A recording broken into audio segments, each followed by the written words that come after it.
This is Ms. Zizi coming to you from Kimbimbi in Kirinyaga County, and today we are interacting with Jack and Jane. They are cassava farmers from this region, and they are educating you as a farmer or an aspiring farmer on how you can be able to grow cassava in a successful and a profitable way. Stay with us. Cassava takes approximately 1 year to mature. Alternatively, change of color on leaves can be an indication that the tubers are ready to be harvested. In order for us to know the mature ones, we have to test. Dig one stem, see how they are developing, and then you can tell the whole line, like you're doing a litmus test, then you can say the whole line, you have that kind of a mature stem. One, you give yourself the time of planting 1 year to the time of harvesting. But again, at the time of harvesting, you have to come, dig a little bit to see how big is the cassava. And when you are satisfied, this is the size I want to take to the market, there you go. So looking at the leaves, when you see these seeds, then they are telling you that the root is also developing. But well, for me, I want to test by just digging and looking at the size of the root, because you harvest the root, you don't harvest anything which is high above the ground. Use of animal manure or crops residues on cassava farm can be beneficial in adding more nutrients to the soil. We were advised to use goat manure. So we have added goat manure, and we believe they will also be able, the roots will be able to be big because they are on a fertile ground. If your ground is empty, you need to enrich your soil by adding maybe manure, cow manure, goat manure. And the cover crop that you see, the sweet potatoes, also are useful in enriching the soil. They make the soil give a better produce. So we use manure, natural manure. Well, how profitable is cassava farming?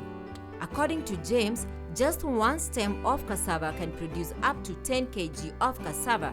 Considering the farm is 1.5 acres, seated around 1,000 steps, the returns are indeed looking up. 4 stems can fill a bag of 50 kg.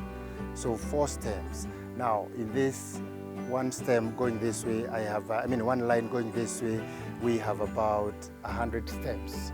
So perhaps that is about 20 bags. So basically you do simple calculation, and we have 12 lines going down there. So 12 times 100. So we're talking about maybe 5,000 tons around there. But we don't want to be very ambitious. We want to go actual when we begin harvesting. But what you get from the cassava is that you never fail to get a good produce. James advises farmers to use the meteorological information in determining the type of crops they should grow. This is because, as some crops can only thrive in adequate rainfall, others are tolerant in hot seasons. It is good when the advice is that there will be not enough rainfall. People can diversify and go to other traditional foods. Let's not stick to it has to be maize, it has to be beans, it has to be this. This is what we are used to doing, because when we planted this, we have seen how useful the cassava has been. James has a full-time farm manager, but he says that cassava farming is not committal as it does not require so much attention. He encourages people to turn to farming instead of only relying on white-collar jobs. Many people go out there to look for work, and they are saying there is no work, and there is so much land lying idle. Farming cassava is not demanding. Anyone can do it, whether you have a degree, whether you do not have one, whether you are working elsewhere, whether you're a business, that's okay. You can still come to the farm and do something. I do other jobs. I'm in charge of education in the Diocese of Embu. I've been teaching at the university in St. Paul's. But I still find the joy of doing this as a side hustle, because I'm empowering my family, getting cassava that we can use in my own home, getting cassava that I can sell and supplement my financial needs. Jack emphasized on the benefit of working in unity as a family, as it makes it much easier since roles can be distributed. I sat with my wife Jane, that's why we call ourselves Jack and Jane, and we agreed, yeah, let's try cassava. She knows the productivity of this land, and that's why we decided we want to try cassava, and she said, good, this is a good decision, and we went this direction.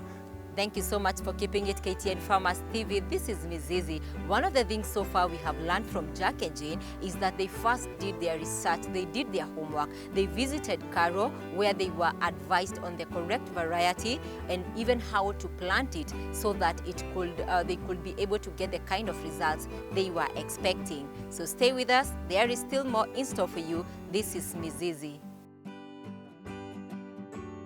Jane is passionate about farming cassava. Having previously farmed maize, which is quite tedious and few returns, cassava has become a perfect alternative for them. The market is no issue. At her work of place, she confesses that her colleagues are her major clients for these sumptuous tubers. I am Jane Gary or Jane Jack. Personally, I have been taking care of the land when my husband has been away for many years, and farming maize is quite, I can even say, expensive. You transport the maize from here to Embu, that work is not over, and then the prices are very low. And then my husband told me, no, we have to do something. Let's think about something which will not even tire us. And so he was advised about drought-resistant crops, one of them being cassava, sweet potatoes, and the avocados. And then I told him, well, let us try. Jane encourages fellow women to keep themselves busy in productive activities. It is not good to stay idle. An idle mind is the devil's workshop. When you keep yourself busy, I am a professional, I am working, I am in the church, serving the church. When I am free, I run to my land to see what is happening. And then I have no time to waste. As we walk around the farm, Jack explains to us why they decided to intercrop the cassava with the sweet potatoes and the hass avocado. Our major project is the ash, but that one in 2 years' time it will be doing very well. And so we found that we could not keep the ground idle, so we have utilized the spaces in between to plant the cassava. And basically in between we have the cover crop, that is the sweet potatoes. And the sweet potatoes are so nice for breakfast. And here I've got a very good piece of sweet potato I want to show you. They do very well. And you harvest this one every 3 months. And yeah, this one will be very sweet. Water is essential in farming, thus very important to conserve it for longer in the ground. Jack shares how they do it on this farm. This is mulching. And so mulching will help in water retention.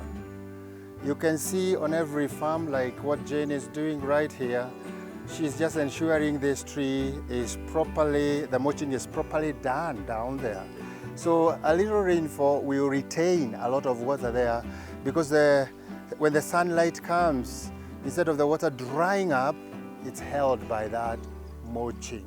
So mulching is done basically on all forms of tree crops, like cassava, avocado, coffee, to ensure maximum retention of water on the ground.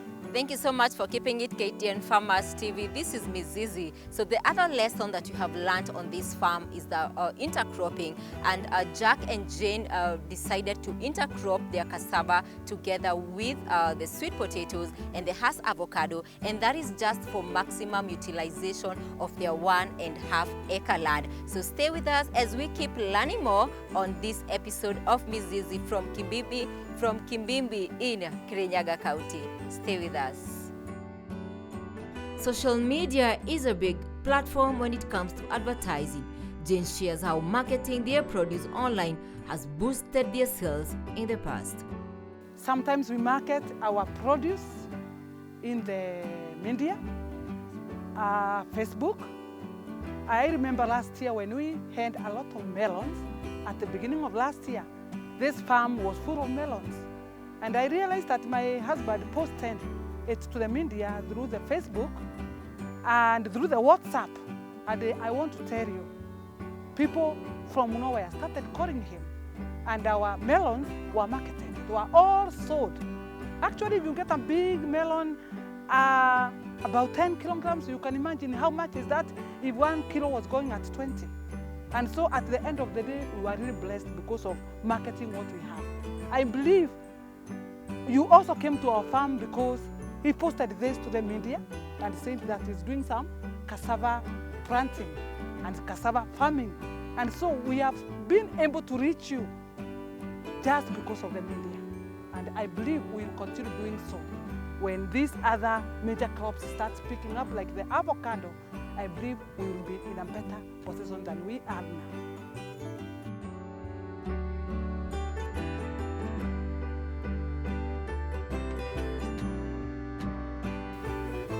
We have come to the end of our episode today, and as you can see, Jack and Jane and their farm manager are quite really happy with the kind of produce they have been able to get. So like always, we like to hear from you.